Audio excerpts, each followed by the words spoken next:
I found a jar of teeth at our North Korean Airbnb.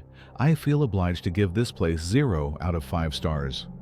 This is by far the worst Airbnb my boyfriend and I have ever stayed at.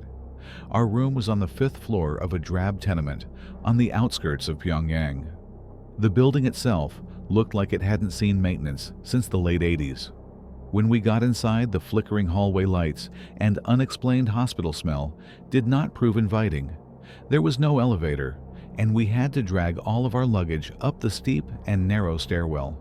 The walls were lined with a dozen portraits of Kim Jong-un in various poses, doing dental work in the open mouths of enraptured Koreans.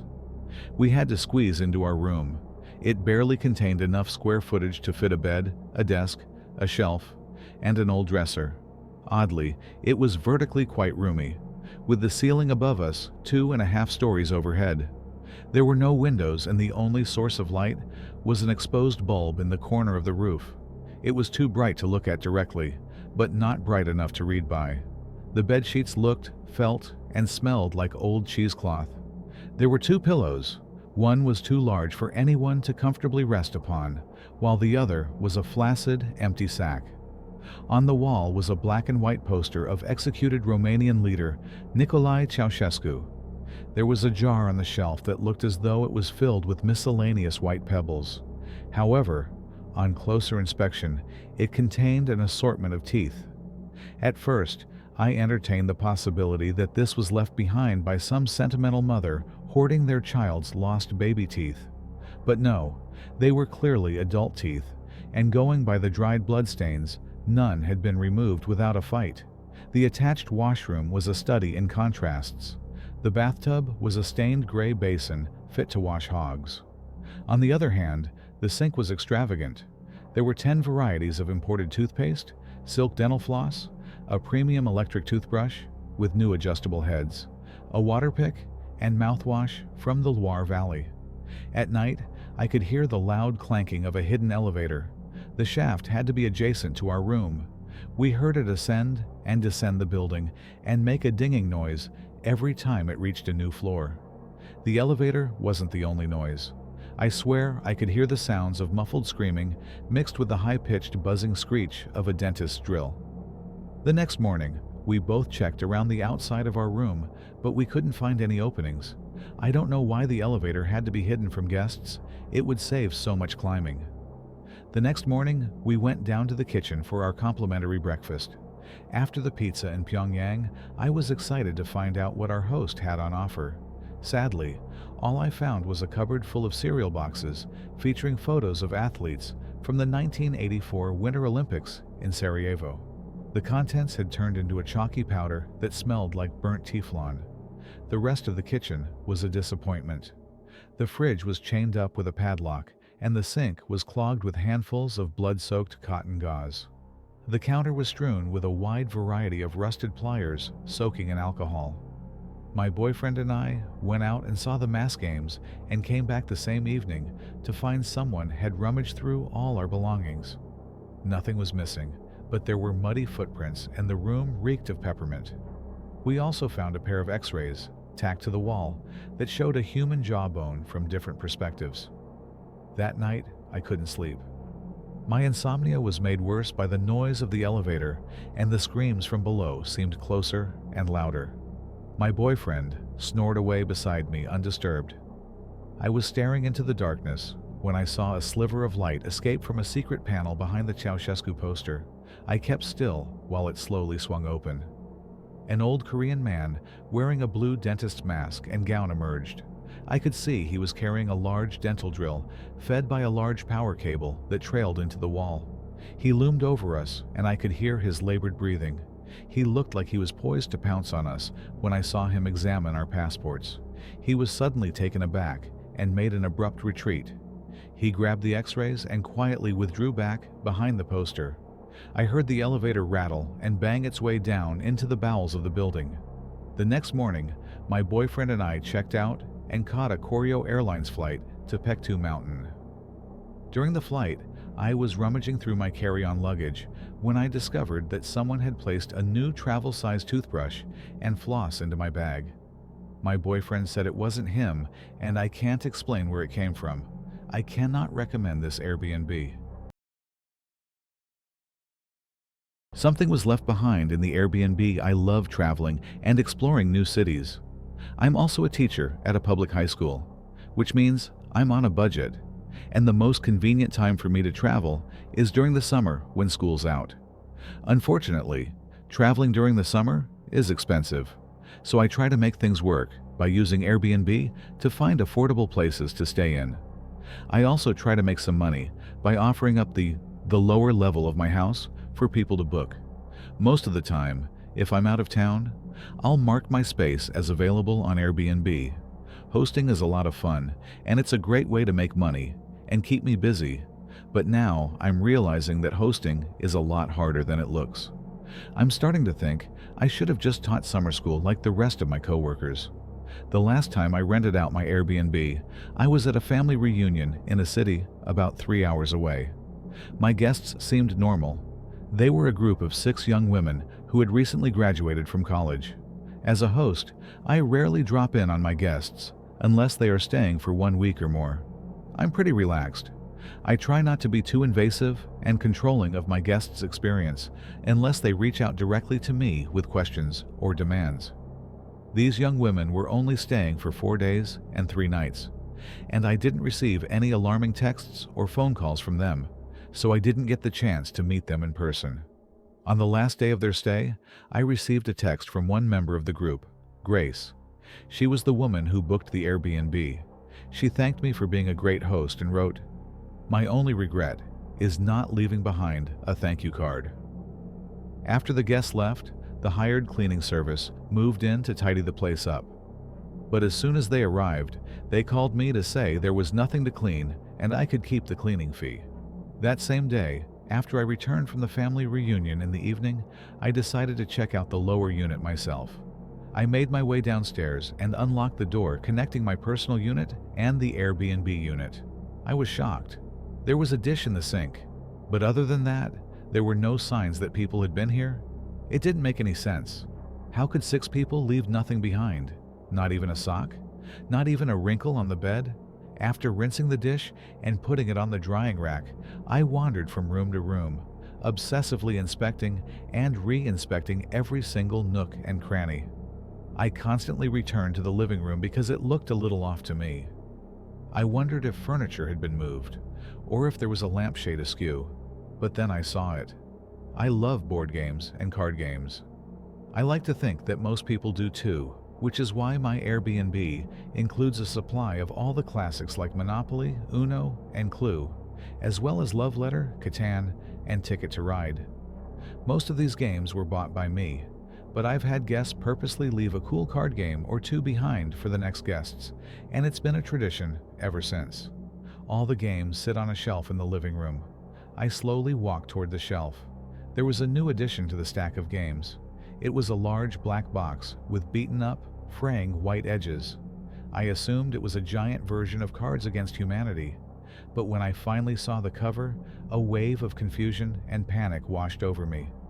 Underneath the Ouija, printed on the box, a hastily written note was slapped on with tape. It said, "Thank you for hosting. Game instructions. Put a plate in the sink, then turn off all your lights." Suddenly, a soft tapping noise emitted from the window beside me. From the corner of my eye, I saw a figure standing outside the window with their hand to the glass. The tapping continued, but I refused to turn to look at them. Without touching the box or sparing it a second glance, I made my way back up to my unit. As I passed through the kitchen, I saw the plate sitting in the sink again. That was it. I bolted up the stairs and into my bedroom. I wanted to burrow under my blankets like a child, but then I realized that I had left the door separating the units completely open and unlocked. Maybe the plate was a weird glitch in my memory. Maybe I didn't actually wash it and put it away. Maybe it had been sitting in the sink this entire time. As for the person outside the window, I closed my bedroom door, and almost immediately, someone began knocking on it. It was a very light knock, almost like a finger tap. My other problem is this. There's a family of 4 who booked my Airbnb for the duration I'm in California and Washington next week. I feel like it's rude to cancel on them now. I also want to avoid Airbnb's cancellation fee. I'm not sure what to do. About the family, about the tapping, about everything. Does anyone have any advice? Are there any experienced Airbnb hosts who can shed some light on this? Has anyone stayed at 237 Stillwater Road? I clean Airbnbs for a living. I've been doing it for about 2 years now and have recently started my own cleaning company. I used to work for a larger management company, but had some difficulties with my boss and the way the business was run. So I quit and started managing a couple on my own. It doesn't pay too much, but I get to work on my own time and I'm my own boss. A large majority of the Airbnbs I clean are mom and pop operations, and since they don't have the time to do it themselves, they pay me to tidy up between guests. Most of the properties are left relatively clean, but every once in a while, we get shitty clients that will trash the place for a party or God knows what else. The worst I've had to do is scrub dried puke or throw away the occasional used condom, but it's worth it to be my own boss. I do most of my business through Craigslist, advertising my cleaning services to anyone in the area who may need help with their place. About a month ago, someone replied to my listing with nothing but the address of their property, the amount I could expect to be paid, and the first date it required cleaning. 237 Stillwater Road, $125, June 24th, 12 p.m. Although this may seem strange to someone new or unfamiliar with the business, it's fairly common for messages from the hosts to be this simple. It was part of the reason I enjoyed the job. I've never been a people person, so I enjoyed the simplicity of the limited interaction I had with people. I responded saying I could take the job and didn't give it a second thought. The rental looked run down from the outside, in desperate need of a paint job to replace the peeling white paint on the exterior. The rotting and curled shingles only exacerbated the weary look of the house. Nestled on the top of a steep hill, it overlooked the vast and deep Stillwater Lake, which coincidentally harbored a few of the other houses I maintained. It was one story with an unfinished basement, indicated by the concrete foundation and the windows peeking just over the grass. However, the inside was a different story. The moment I stepped in, something felt off. Not wrong exactly, just too clean. Walking through the house, I found 2 fully furnished bedrooms, a kitchen, an attached garage converted into a game room, and a couple of doors I assumed led to closets. It was as if it had not been touched in weeks. I absently noted this as strange, as the listing said that the previous occupant had left no less than 2 hours ago. Walking through the house, not a single pillow or sheet in the bedrooms looked to be disturbed. No dishes sat in the sink, waiting to be scrubbed.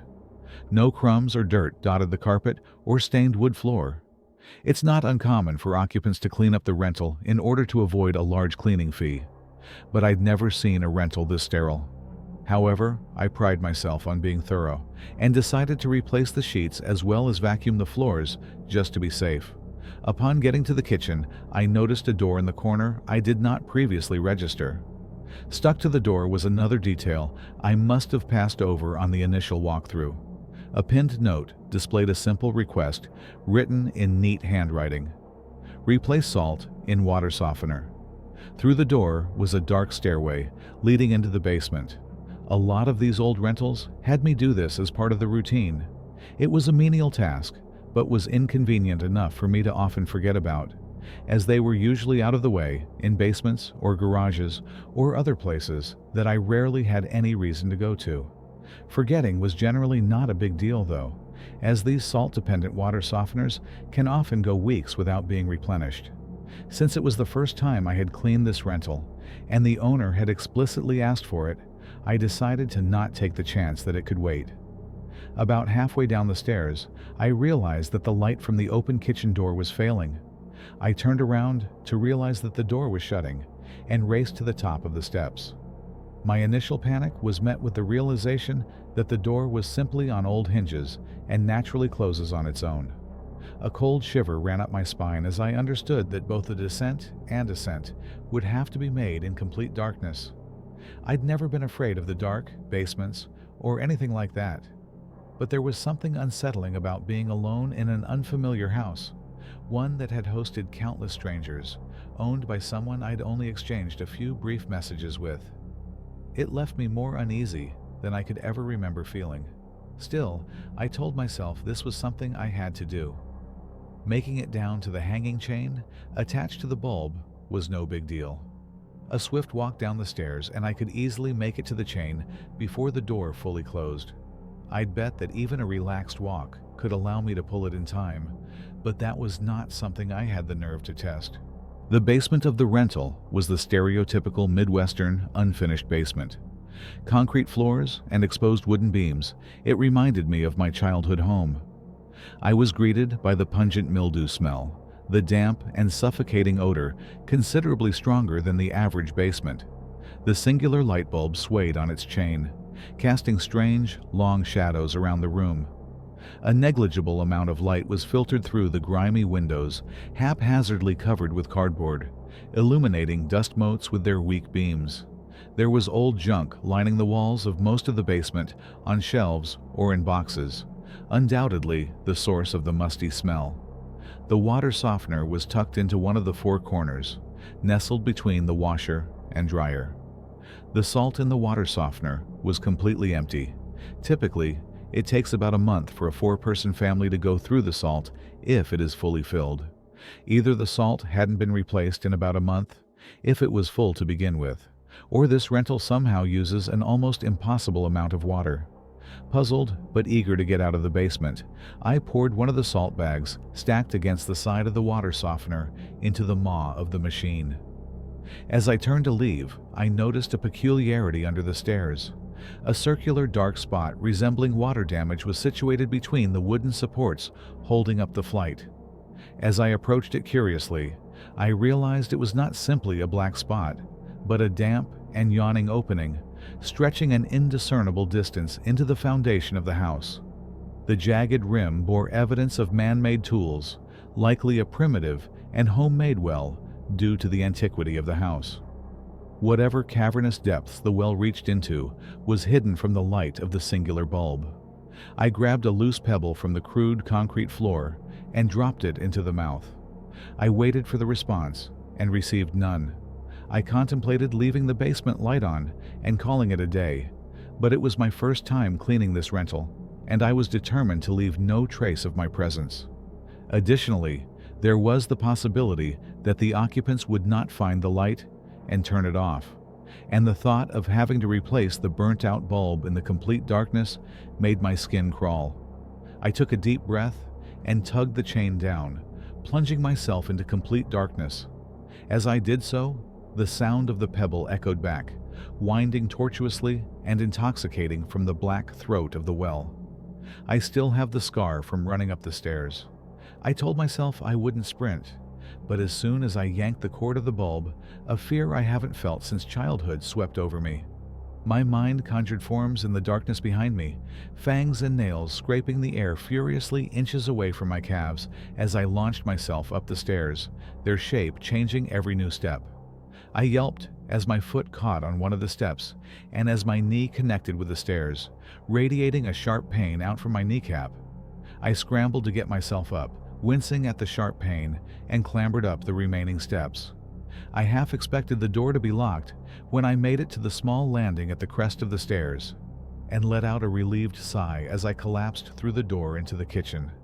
The shapes in my mind evaporated at the presence of the dying summer light pouring in through the kitchen windows. I felt my face blush with the shame of the last 10 seconds, but another part of me insisted that my fear was justified. Attempting to shake this feeling off, I did my final walkthrough of the house. By now, the adrenaline had worn off, and my leg throbbed with the memory of my tumble.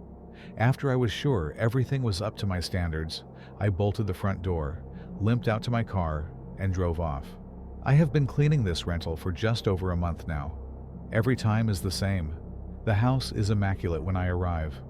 There is a new note on the door to the basement, written in the same handwriting, but written on a different sticky note, or with slight variations in the print. The water softener is always empty, and I always dump salt to the fill line. For each bag of salt I go through, a new bag replaces the one I have used up the next time I show up. I have now ceased cleaning the rest of the rental. I exclusively replace the salt and ponder over the well. The well has become a source of morbid fascination for me. Sometimes I stare into the fissure for what seems like hours, only to return from the trance and realize barely a minute has passed. I continue to drop pebbles, waiting in almost erotic anticipation for the distant echo. A single thing varies though. I am more terrified of the basement each time I go. The shapes are closer. Sometimes I think I feel them brush my shirt or pant leg when I run up the stairs in the dark. Maybe I do. I've started to bring a flashlight on my daily trip into the basement, but this does little to reduce the thoughts in the back of my mind. I bring it regardless, as it's better than nothing. This notion of something else being in the room with me has started to follow me throughout the house. At first, I felt it only when I was in the basement. Then, I felt it in the kitchen. Now, I feel it when I enter the house. I have cleaned it every day since the first day. Every night, the owner will contact me with the address of the rental, the amount I can expect to be paid, tomorrow's date, and the time they expect me to clean it. I have never seen anyone staying there, nor any evidence of inhabitants within the house, but the house is always clean. I have never dusted, but no dust accumulates on the untouched furniture or shelves.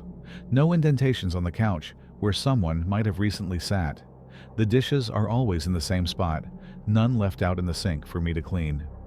I have never even seen a car sitting in the driveway or a light on while simply passing by. There is something off about the reviews for this rental online. It is almost as if they are AI generated.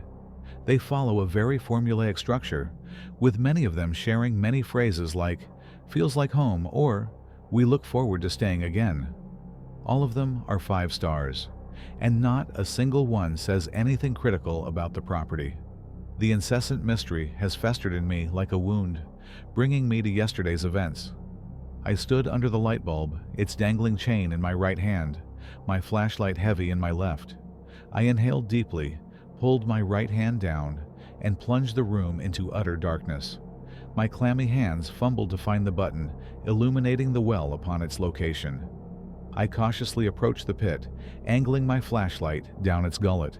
Though apparently graded for military use, the beam from the flashlight was swallowed eagerly by the pit's ebony gloom. I waited. In the lack of visual or auditory input, the brain tends to make its own stimulus. So, when I saw a faint reflection at the edge of the flashlight's reach, I thought that it was simply this phenomenon in action. The reflection continued to expand, shimmering as it grew in intensity, so much so that I was almost convinced that the flashlight's reach had somehow been extended to whatever depths the water table lay at. The reflections grew in their intensity, and with a terrifying beauty I can't begin to describe. I realized that the light cast back wasn't that of water. It was that of innumerable eyes. My blood ran cold, and I watched in detached horror as my flashlight tumbled into the inky darkness. Consciousness returned. After how long I am still not sure, I ran panicked through the darkness towards where I assumed the staircase was. I fumbled around and located the cool banister, using it to propel myself up the stairs. On the 5th step, the decaying wood gave way, robbing me of my momentum. I caught myself with the assistance of the railing, but upon attempting to pull myself up, the 2 ends of the broken board snared my right leg, tearing at the skin on my ankle. I tried to pull myself out of the stairs, which only served to push the splintered step further into my leg. Gritting my teeth and rotating my body, I felt for the cracked wood. My finger brushed a jagged edge pane shooting up my arm as a splinter slid under my fingernail. A carrion, rotting smell suffocated me. I gagged.